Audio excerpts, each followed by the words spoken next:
നടൻ ബിജു മേനോനെതിരെ ഗുരുതര ആരോപണവുമായി സംവിധായകൻ ബി ഉണ്ണികൃഷ്ണൻ. നടൻ പ്രമോഷൻ പരിപാടിയിൽ നിന്ന് വിട്ടുനിന്നതോടെ നിർമ്മാതാവിന് 25 ലക്ഷം രൂപ നഷ്ടമെന്നാണ് ആരോപണം. ജിത്തു ജോസഫിന്റെ സിനിമയ്ക്കും പ്രമോഷന് വന്നില്ല. നടക്കുന്നത് കരാർ ലംഘനം എന്ന വിമർശനത്തിൽ കാര്യമുണ്ടോ? താരങ്ങൾ പണം വാങ്ങി മുങ്ങുന്നവരാണോ എന്ന് നോക്കാം.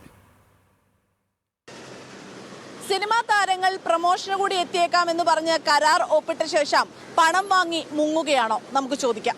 മേടിച്ചിട്ടുണ്ടെങ്കിൽ അതും കൂടി ചെയ്യണം. അത് ഓരോ നടന്മാരും അവരുടെ കാര്യങ്ങളെ പറ്റി അവരല്ലേ ഡിസൈഡ് ചെയ്യുന്നത്. പൈസ കൂടുതൽ മേടിക്കാൻ ചിലപ്പോൾ എഗ്രിമെൻ്റ് അങ്ങനെ ആയിരിക്കാം. അഭിനയിക്കുന്നതിന് ഒരു ഇത്, പ്രമോഷന് വേറെ ഒരു ഇത്. എൻ്റെ ഒരു ഊഹത്തിൽ ശരിയല്ല. കോൺട്രാക്ട് ചെയ്തിട്ടുണ്ടെങ്കിൽ ഒരു പ്രമോഷനൊക്കെ പങ്കെടുക്കണം, അത് മര്യാദ. ചിലപ്പോൾ അവർ പറഞ്ഞ ഇത് പ്രകാരം എന്തെങ്കിലും ഇല്ലാണ്ട് ഉണ്ടാവുമായിരിക്കും. അതുകൊണ്ടായിരിക്കും അവരങ്ങനെ ചെയ്യുന്നുണ്ടാവുമെന്ന് വിചാരിക്കുന്നു.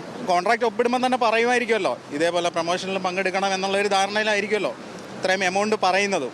പക്ഷേ അത് പങ്കെടുക്കാതിരിക്കുന്നത് എന്താണെന്നുള്ളത് എനിക്ക് അറിയില്ല. ഒരു ഫിക്സ്ഡ് റൈറ്റിന് വേണ്ടിയിട്ടായിരിക്കും ഈ ആക്ടേഴ്സ് വർക്ക് ചെയ്യുന്നത്. ആ കോൺട്രാക്റ്റിൽ അതിന് ശേഷം പ്രമോഷൻ ചെയ്യാമെന്നവർ ഏറ്റിട്ടുണ്ടെങ്കിൽ നിർബന്ധമായിട്ട് അവരെന്ത് ചെയ്യണം? പ്രമോഷൻ പരിപാടിയിൽ പങ്കെടുക്കണം. നേരെ മറിച്ച് അങ്ങനെ ഒരു കോൺട്രാക്റ്റ് ഇല്ല.